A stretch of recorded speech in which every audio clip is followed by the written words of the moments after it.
Welcome to சுடுதண்ணி. இன்னைக்கு நம்ம வீடியோவில் ஒரு பக்காவான ஸ்வீட் ரெசிபி தான் பார்க்க போகிறோம். எல்லாருக்குமே பிடிச்ச கேரட் அல்வா எப்படி பண்ணுறதுன்னு பார்க்கலாம். ரொம்ப குவிக்காக ஈஸியாக பண்ணக்கூடிய ஒரு ஸ்வீட் இது. கேரட்டை வச்சு தான் இதை பண்ணியிருக்கோமான்ட்டு சொல்லவே முடியாது, அவ்வளோ ஒரு டேஸ்ட்டாக இருக்கும். இதோட இன்க்ரீடியன்ஸை நான் டிஸ்கிரிப்ஷன் பாக்ஸில் கொடுக்குறேன். இப்போ வாங்க சேர்ந்து சமைக்கலாம்.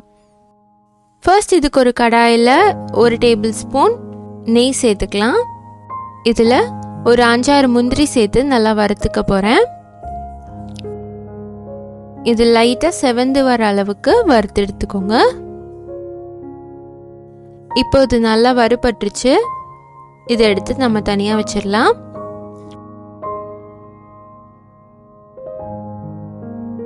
இப்போ இதே நெய்யில் நம்ம கேரட்டை சேர்த்துக்கலாம். நான் 3 கேரட்டை நல்லா துருவி எடுத்திருக்கேன், அதை சேர்த்துக்கிறேன். சேர்த்துட்டு ஃபர்ஸ்ட் இந்த நெய்யிலே நல்லா வறுத்துருங்க. இப்போ பார்த்தீங்கன்னா கேரட் நல்லா ஆரஞ்சு கலரில் இருக்குது. இது லைட்டாக பேலாக மாதிரி ஒரு எல்லோயிஷ் ஆரஞ்சாக வரும், அந்தளவுக்கு நீங்கள் வறுத்துக்கணும். ஸ்டார்டிங் இது நல்லா வறுத்துட்டிங்கன்னா அந்த பச்சை வாசனை கம்ப்ளீட்டாக போயிடும். அப்போ நம்ம ஹல்வா செய்யும் போது ரொம்பவே டேஸ்ட்டாக இருக்கும். இதை ஒரு 5 to 7 minutes நல்லா வறுத்துக்கோங்க. கேரட் பார்த்தீங்கன்னா நல்லா சுருங்கியும் வந்திருக்கும், அந்த அளவுக்கு வறுபடணும். இதை வறுக்கும் போது அடுப்பை லோ ஃப்ளேம்லேயே வச்சுக்கோங்க. கொஞ்சம் ஹையில் வச்சாலும் இது அங்கங்கே கருப்பு கருப்பாக ஆகிடும், அது டேஸ்ட்டை கூட மாற்ற வாய்ப்பு இருக்குது.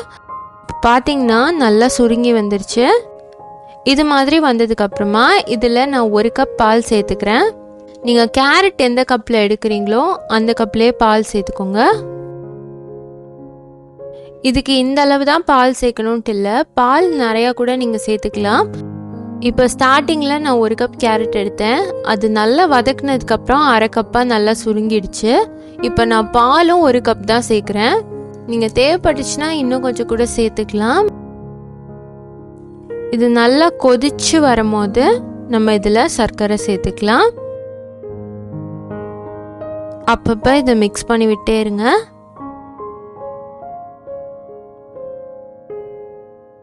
இப்போ பார்த்தீங்கன்னா நல்லா கொதிச்சு வந்திருக்கு. இதோட நான் 1/2 கப் சர்க்கரை சேர்த்துக்கிறேன். நீங்கள் டேஸ்ட் பண்ணி பார்த்துட்டு வேணும்னா கூட இன்னும் கொஞ்சம் சேர்த்துக்கலாம். சேர்த்துட்டு நல்லா மிக்ஸ் பண்ணி விட்டுருங்க. இது நல்லா வற்றி திக்காக வரணும், அந்த அளவுக்கு இதை வேக விட்டுருங்க. இருக்கட்டும். பால் நல்லா வற்றிடுச்சு. ஒரு 20 minutes இது நல்லா குக் ஆகிருக்கும். அப்பப்போ கிளறி விட்டுக்கோங்க.